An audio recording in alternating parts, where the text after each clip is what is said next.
IndiHome, dekatkan pengalaman. Dari Telkomsel. Anda kembali bersama kami pemirsa di Indonesia Business Forum. Sebelum nanti kita dengarkan lagi bagaimana kemudian kesaksian, cerita dari Mbak Ciki. Saya akan ke Pak Sekda Bener Meriah dulu, Pak Rizwan Dika.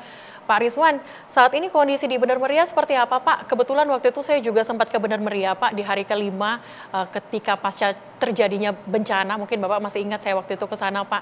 Kondisi sekarang seperti apa Pak? Apakah beras, logistik sudah terdistribusi dengan baik?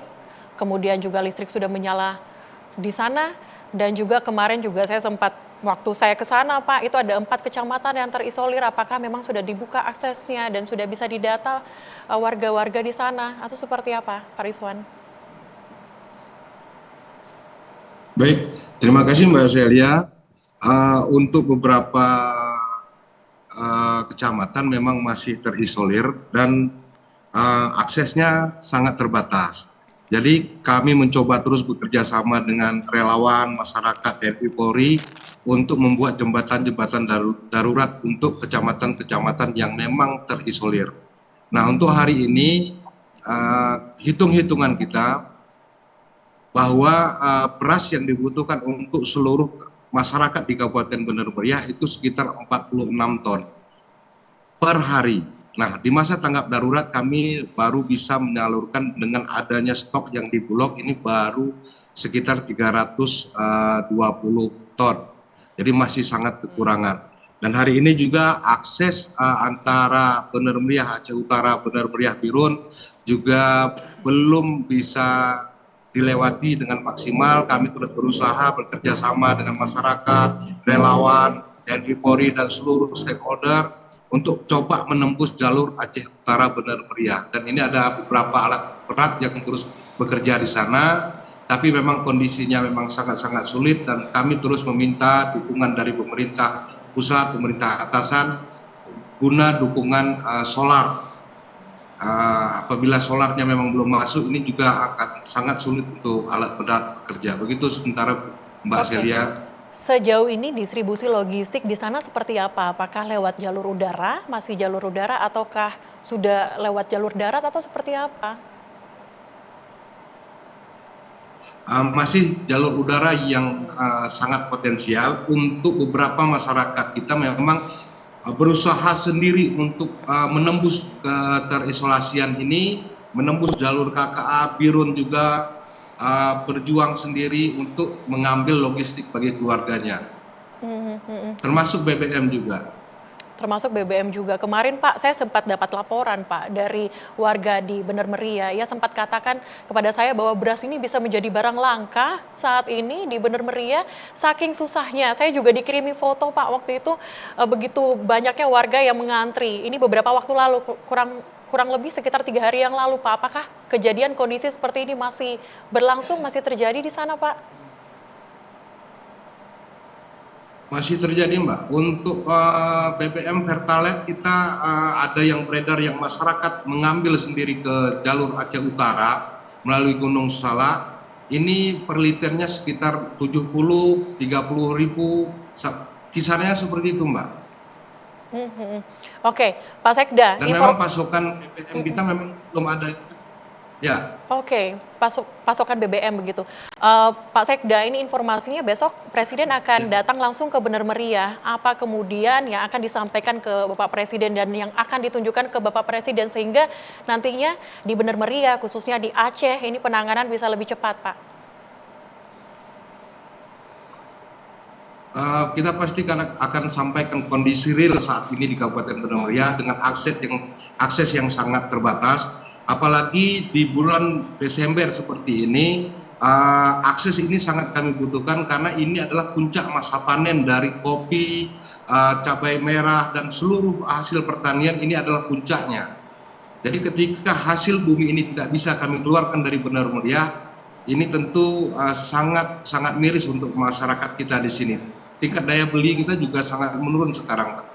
Baik, ini sangat miris yang terjadi di Benar Meriah. Pak Sekda, terima kasih sudah bergabung bersama dengan kami di Indonesia Business Forum. Semoga nanti harapannya ketika besok bertemu langsung dengan Presiden Prabowo Subianto, semua yang menjadi keluh kesah dan juga harapan dari masyarakat ataupun warga yang berada di Benar Meriah ini bisa disampaikan dengan baik dan juga nantinya semua bantuan bisa tersalurkan sesuai dengan apa yang dibutuhkan. Terima kasih Pak Sekda.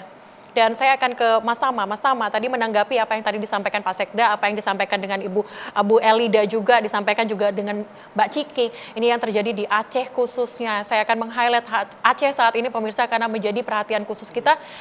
Ini kondisinya seperti ini Mas Tama, tendanya seperti itu. Bagaimana kemudian saat ini yang dilakukan oleh pemerintah? Sebenarnya yang disalurkan oleh pemerintah, distribusinya itu seperti apa sih Mas Tama? Agar menjadi jelas untuk kita semua. Baik, terima kasih banyak Mbak Celia, Mbak Ciki. Saya sampaikan salam juga ke Bu Lenda, Bu Elida. Bu Elida, Ya. Bu Elida yang ada di Aceh Tamiang, termasuk juga Pak Sekda di Benar Meriah, Kabupaten Benar Meriah. Kami dapat merasakan Pak,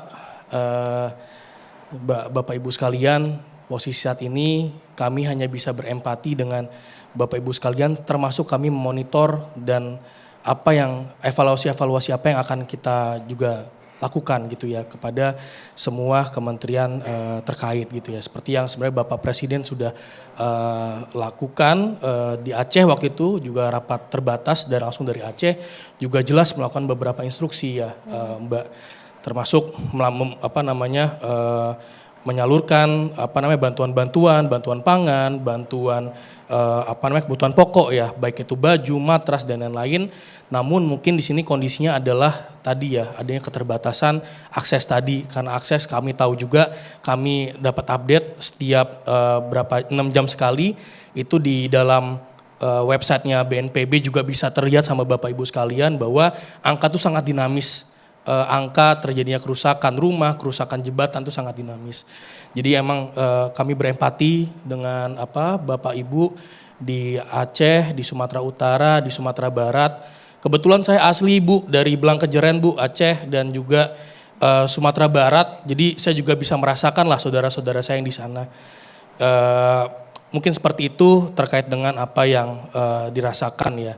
Namun ini langsung saya WA juga beberapa teman-teman di KSP memberitahukan bahwa ada kondisi seperti yang dialami Bu Elida gitu ya, bahwa saat ini masih menggunakan tenda sendiri dengan keterbatasan. Saya coba cek di Aceh Tamiang itu, saya barusan coba cek di mana saja ada pusat-pusat pengungsian termasuk dapur-dapur umum. Kami harapannya mungkin Bu, kalau misalkan emang harus dievakuasi ke daerah tempat pengungsian ya, posko-posko pemerintah, mungkin alangkah lebih baiknya ke sana ya. Karena mungkin karena balik lagi Bu ya, kami berusaha, saya yakin semua elemen gitu ya, termasuk pemerintah daerah, termasuk juga relawan. Tadi kami juga mendengarkan apa yang Mbak Ciki sampaikan itu. Betul sekali, pasti ada kesulitan sekarang dan mungkin jika emang lebih baik dievakuasi ke tenda-tenda, posko-posko terdekat, mungkin itu dapat dilakukan. Oke, coba kita tanyakan dulu ya Mas Tama ya, apakah Bu Elida nanti berkenan mungkin dievakuasi mungkin di tenda-tenda pengungsian yang lebih layak yang disiapkan oleh pemerintah? Bu Elida menanggapi yang disampaikan KSP tadi, perwakilan dari pemerintah? Karena kesulitan seperti ini, kalau kita di tenda kan terlalu banyak itu. Seperti kami juga mengungsi kemarin itu 12 lokal SD itu dengan fasilitas kamar mandi tidak mencukupi. Jadi kalau kita di sini kan di tenda ini hanya beberapa kakak masih bisa kita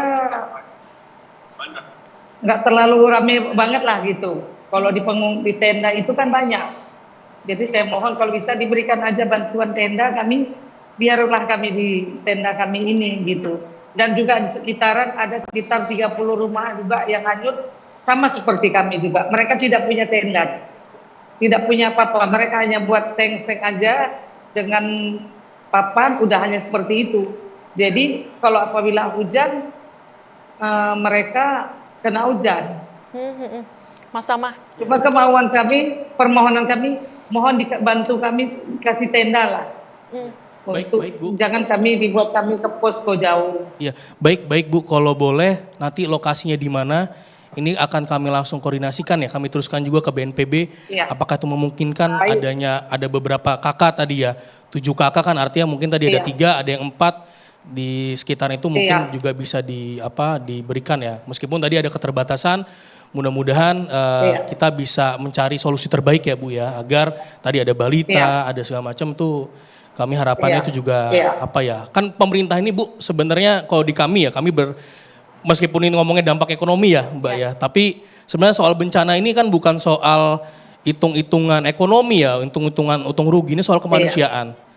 Itu tegas juga Bapak Presiden juga beberapa kali itu datang ke lokasi bencana juga pesannya seperti itu. Jadi bahkan beberapa menteri juga ketika ada dana, Pak Presiden contoh kabupaten kota di Kemendagri mengusulkan 2 miliar, Pak Presiden arahkan langsung 4 miliar per kabupaten kota. Jadi itu emang sebenarnya sinyal ya, meskipun saya juga yakini bahwa pasti ada keterbatasan dan kami harapannya itu bisa terus dilakukan perbaikan-perbaikan ya, dan itu emang dimonitor oleh kantor staf presiden. Mungkin itu ya Bu ya, nanti mohon kasih tahu lokasinya, saya teruskan agar ini mungkin bisa diberikan solusi terbaik.